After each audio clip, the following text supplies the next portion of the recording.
ఇవన్నీ అర్థమైనాయి కాబట్టి రేవంత్ రెడ్డి గారు నిన్న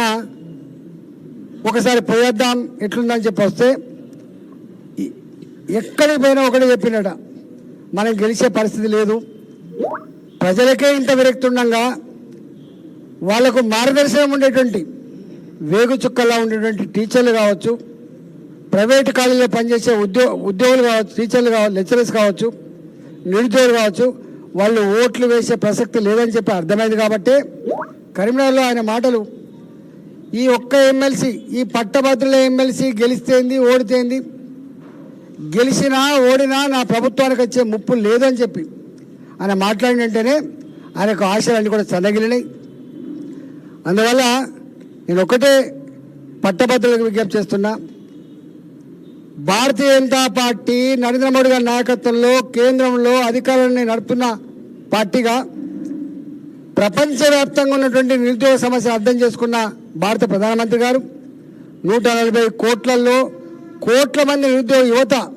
ఇవాళ పనిలో కనుక ఇన్వాల్వ్ చేయకపోతే వాళ్ళ శక్తిని వాళ్ళ టాలెంట్ని కనుక దేశానికి జోడించకపోతే నిజమైన భారత దేశ నిర్మాణం చేయలేమని చెప్పి 11వ ఆర్థిక వ్యవస్థ నుంచి 5వ ఆర్థిక వ్యవస్థ ఎదిగినప్పటికీ 3వ ఆర్థిక వ్యవస్థకు ఎదగాలంటే ప్రపంచంలో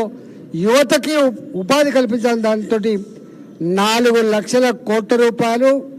కేంద్ర బడ్జెట్లో 2024-25లో అనేక రకాల స్కీములు కేటాయించారు. స్కిల్ డెవలప్మెంట్ సెంటర్లు కావచ్చు, బయట దేశాలకు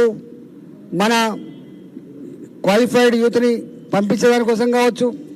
ఇక్కడ ఉన్న కంపెనీలలో ఉద్యోగాల కల్పన కావచ్చు, ఇక్కడ ప్రైవేటు కంపెనీలు పెట్టుకోవడం ద్వారా ప్రైవేటు ఇండిపెండెన్స్గా ఎదిగే వాళ్లకు వడ్డీ లేని రుణాలు కావచ్చు, ఉన్న కంపెనీలలో ఉద్యోగ కల్పన కోసం ఆర్థిక పరిపుష్టి కావచ్చు, ఇవన్నిటి కోసం బాటలు వేసిన పార్టీ భారతీయ జనతా పార్టీ. ఇవాళ 25-26 బడ్జెట్లో కూడా దానికే పెద్దపీట వేసింది. ఇవాళ నేను ఒక్కటే విజ్ఞప్తి చేస్తున్నా,